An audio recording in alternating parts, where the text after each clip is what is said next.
আমি জোবের বীরভূম থেকে ইলামবাজার ব্লক থেকে বলছি। দারুণভাবে বৃষ্টি কাল থেকে শুরু হয়ে গেছে। আমরা ঘর থেকে বেরোতে পারছি না, মানে আমরা কি সাধারণ মানুষ কেউই বেরোতে পারছে না। মাঠে প্রচুর পরিমাণে জল, ছাদে জল, এই দেখুন দেখুন ছাদে জল দেখতেই পাচ্ছেন।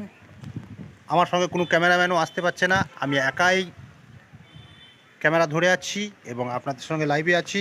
আমার কথা কোনো চ্যানেল শুনতে পাচ্ছেন না, কেউ যোগাযোগ করতে পারছে না। জানি না কেন যোগাযোগ করতে পারছে না, বা আমিও তাদের সঙ্গে যোগাযোগ করতে পারছি না, কারণ আমি বিনা পয়সায় খবরটা দিচ্ছি আপনাদেরকে। ঠিক আছে, দেখুন চারিদিকে জলমগ্ন, চারিদিকে থই থই অবস্থা, বৃষ্টি থামতেই চাইছে না, মানুষ কেউ ঘর থেকে বেরোতে পারছে না।